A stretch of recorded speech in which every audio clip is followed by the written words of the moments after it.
Okay dear student, तो आज हम लोग देख रहे थे इंपॉर्टेंट ब्रांचेज ऑफ बायोलॉजी। और इंपॉर्टेंट ब्रांचेज ऑफ बायोलॉजी में हम लोग देख रहे थे एंटोमोलॉजी।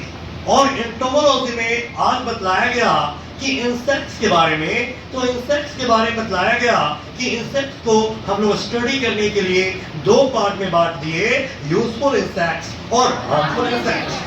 यूजफुल इंसेक्ट्स उसे बोला गया जिससे हम लोगों को कुछ लाभ प्राप्त हो, उसको लाभदायक कीट बोला गया। और जिससे हानि पहुंचे उसको हानिकारक कीट बोला गया।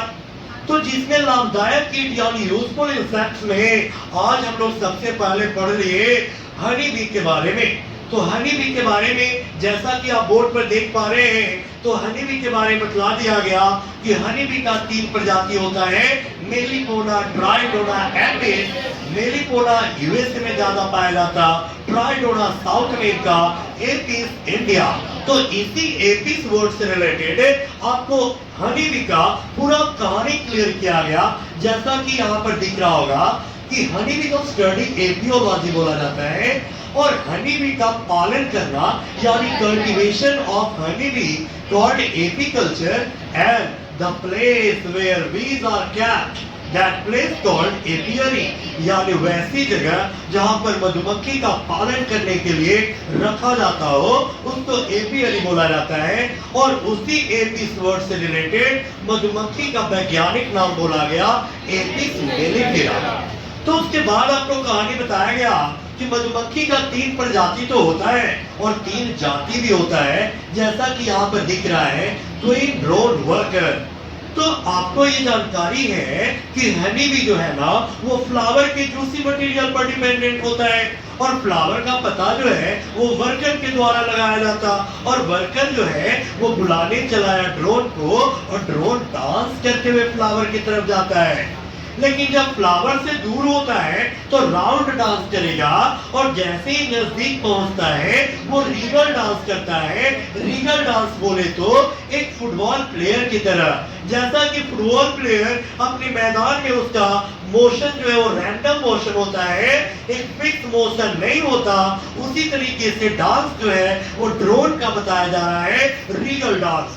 और ये डांस का जानकारी जो है वो कार्ल वॉन फ्रीस ने दिया, जिसको फादर ऑफ इथोलॉजी भी बोला गया है। फादर ऑफ इथोलॉजी बोल दिया गया। उसके बाद हम लोग पढ़ रहे थे सिल्क वॉर्म के बारे में। तो सिल्क वॉर्म से हम लोगों को सिल्क प्राप्त होता है। और आपको पता होना चाहिए कि रेशम का कीट का लार्वा का नाम कैटरपिलर, और जब वो मैच्योर होता है तो उसे प्यूपा बोला जाता। और प्यूपा शहतूत के पौधे के पत्तियों पर डिपेंड होता है जीवन यापन हेतु। और आपको ये भी बताया गया कि शहतूत के पौधे का उत्पादन कर्नाटक में, और कर्नाटक का कैपिटल बेंगलुरु।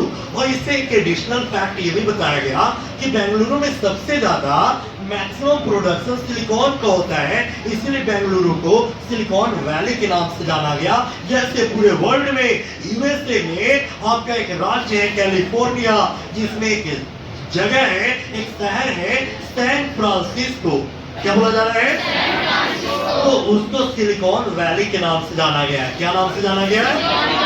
तो याद रखिएगा कि आपको बताया गया कि जब प्यूपा के ऊपर रेशम के धागे के संरचना जैसा स्ट्रक्चर लिपट जाता है तो उसको कोकून बोला जाता, और कोकून से सिल्क का फॉर्मेशन किया जाता है। और सिल्क 2 तरह का, टसर और मलबरी। तो उसके बाद हम लोग पढ़ रहे थे लैक इंसेक्ट के बारे में। और लैक इंसेक्ट से लाख का उत्पादन होता है, जिसका यूज चूड़ी उद्योग में किया जाता है। चूड़ी का निर्माण सबसे ज्यादा इंडिया में फिरोजाबाद, जो कि यूपी में पड़ता है।